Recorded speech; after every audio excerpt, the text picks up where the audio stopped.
Hi, my name's James Gerrish, Shaw & Partners and key contributor to Market Matters. It's the first week of reporting season, the 10th of February, and I wanted to share a couple of the stocks that caught my eye this week. In terms of Suncorp, it was a good result on the underlying basis. The top line was a slight miss to expectations, but that can be ascribed to a slight weakness in the investment portfolio. The underlying trends of that business are quite favourable. On the insurance side, which is about 60% of group, insurance premiums are starting to rise. We're looking at mid-single digit growth in that area of the business, so that's performing reasonably well. In the bank side, we had a good cash earnings result, up around 4.5% on prior corresponding period. So again, that's good. In terms of margins, the margins were slightly weaker than the market was looking for, but the guidance was strong. So they're repricing their home loan book as interest rates go high, so that's going to improve the margins of Suncorp's banking business in that regard. The life insurance business was a bit of a shocker. It came out a long way below market expectations, but it's only 5% of the group, and they flagged that they're going to divest that part of the business, which is going to improve overall ROE of the group. All in all, a pretty good result from Suncorp. If you step back and look at the metrics driving this business, the external environment is starting to improve. Insurance business is improving. Interest rates are starting to go higher, which is supportive of Suncorp earnings. Internally, though, the management are doing a pretty good job of turning that business around. So that's Suncorp at this stage is a buy for me, 12.9 times FY17 earnings and around the 6% dividend. So buy Suncorp. In the results that were not so good, Henderson Group came out with full year numbers overnight, and the underlying, they pretty much met guidance, but the underlying trends in that business are quite poor.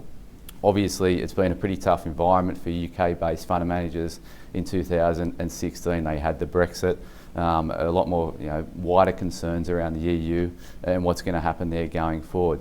Henderson had weak performance across its funds division, across the board.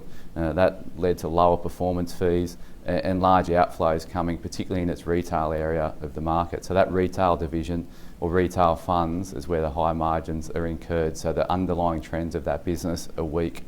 That said, to me it seems to be all in the price of Henderson. A weak result. The trends are poor, but they've had a very, very tough year in 2016.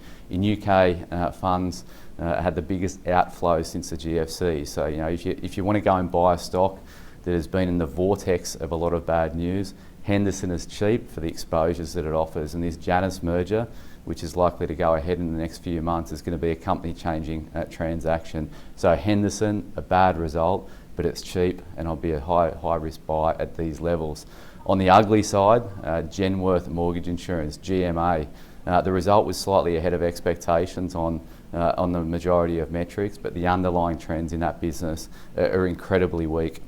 If you think about the lending space here in Australia, we've got banks lending or tightening up lending standards, which is reducing the higher number of LVR or high LVR loans that are out there. That impacts Genworth's top line. On the other side of the ledger, you've got high delinquencies or delinquencies rising, particularly in areas like WA and Queensland. So on that side of the ledger, that's becoming an impost to Genworth. The reason to hold this stock traditionally has been the excess capital that it has on its balance sheet, the release of that excess capital back to shareholders.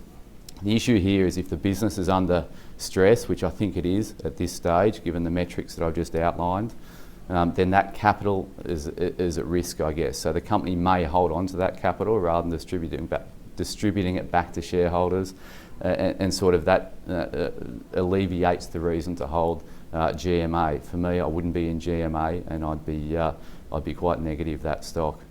There are 3 stocks that caught my eye this week. We'll touch base next week with another 3.